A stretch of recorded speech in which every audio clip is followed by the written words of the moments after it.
میرا سوال یہ ہے کہ جب عورت حیض کی حالت میں ہوتی ہے اس وقت جی وہ قرآن جو ہے پڑھنا چاہے اگر تو کیا یعنی ہاتھوں میں گلفز وغیرہ پہن کر کے اور باقاعدہ جو جزدان ہے قرآن جو ہے نسخہ اس کو لے کر کے ہاتھ میں وہ قرآن کو پڑھ سکتی ہے؟ ٹھیک ہے، جی سوال واضح ہے۔ دیکھیے، جی شیخ۔ قرآن کو پڑھنا ایک تو ہوتا ہے کسی کو قرآن یاد ہے، حفظ ہے، اور جی قرآن پورا حفظ ہے یا قرآن کا کچھ حصہ حفظ ہے، تو جو اس کو حفظ ہے اس کو پڑھے، وہاں پر اس کو مصحف کی ضرورت نہیں ہے، قرآن کی ضرورت نہیں ہے، بلکہ وہ اپنے حفظ سے پڑھ سکتی ہے۔ تو جی کوئی حیض والی عورت اپنے حفظ سے اگر قرآن پڑھ رہی ہے تو پڑھ سکتی ہے، یہ پوائنٹ نمبر 1۔ پوائنٹ نمبر 2، کہ اگر کوئی عورت قرآن کو دیکھ کر کے پڑھ رہی ہے لیکن چھو نہیں رہی ہے، جی اس کو مان لیجئے کسی نے اس کے سامنے کھول کر کے قرآن کو رکھ دیا، وہ پڑھ جی رہی ہے دیکھ کر کے، وہ پڑھ سکتی ہے۔ Point number 2۔ پوائنٹ نمبر 3،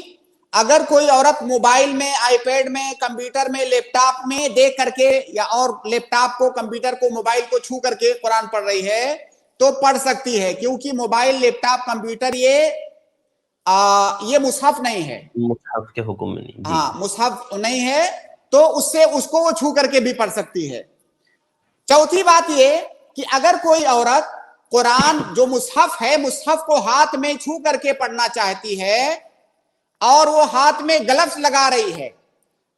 یا کوئی ایسی چیز ہاتھ میں پہن رہی ہے کہ اس کا ہاتھ ڈائریکٹ قرآن میں ٹچ نہیں ہو رہا ہے، تب بھی وہ چھو سکتی ہے۔ اس کو اصل میں مس نہیں کہیں گے،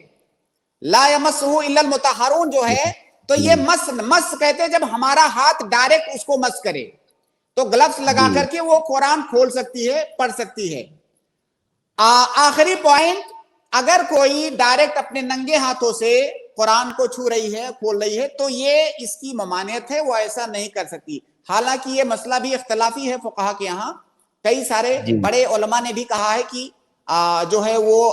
ننگے ہاتھوں سے بھی چھو سکتی ہے، لیکن بہرحال جمہور کی رائے یہی ہے کہ ننگے ہاتھوں سے مصحف نہیں چھوئے گی،